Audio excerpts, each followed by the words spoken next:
皆さんこんにちは、こんばんは。トルケマカロン TV です。今日はチーク菓子ねるねるねるねをなくしねるねるねねなくしねるねるを作りたいと思います。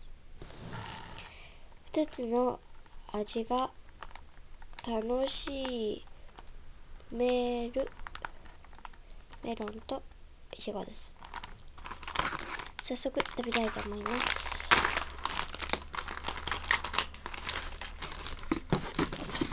入っていたのは1番目の粉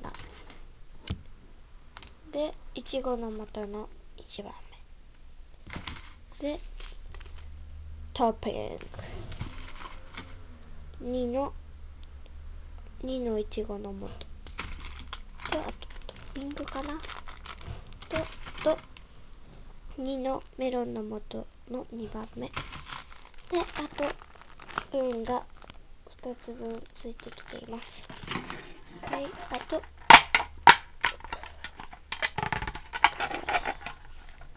はこれですね。早速作っていきたいと思います。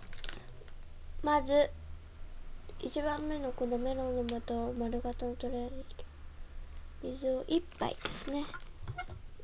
水を用意しました。水を1杯入れたいと思います。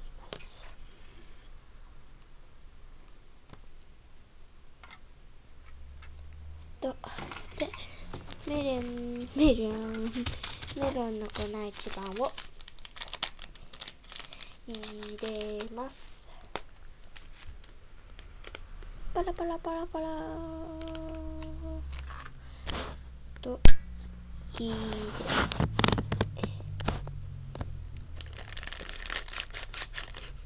なんか黄色ですね。でスプーンで1つのスプーンで2個使っちゃダメですよ。1つはいちごなので、1つ目のスプーンでぐるぐる混ぜたいと思います。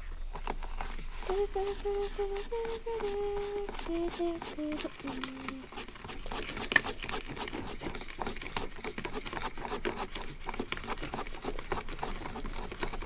いっぱい混ぜます。でよく混ざったら、そこにメロンの色が変わるまで混ぜます。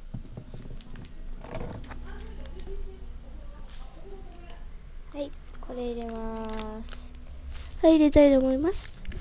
なんか声が聞こえると思うんですけど、気にさせてください。はい、入れます。入れますと入れます。これが聞こえた時気にしないでください。くるくる混ぜ混ぜクッキング。うわー、すごいです。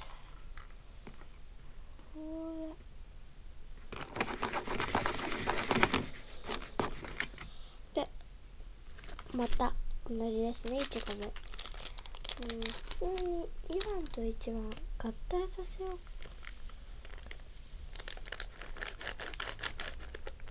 普通に見た方が早いんじゃないの。多分次はチーク菓子は2番目、次明日も多分動画アップすると思うので、ぜひ見てください。はい、2番目の粉はあんまり色が変わりません。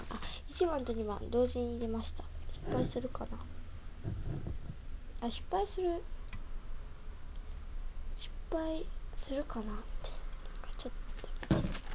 はい、もう一つのスプーンで混ぜます。けどこれ普通のねるねるの2倍ぐらいの高さですね。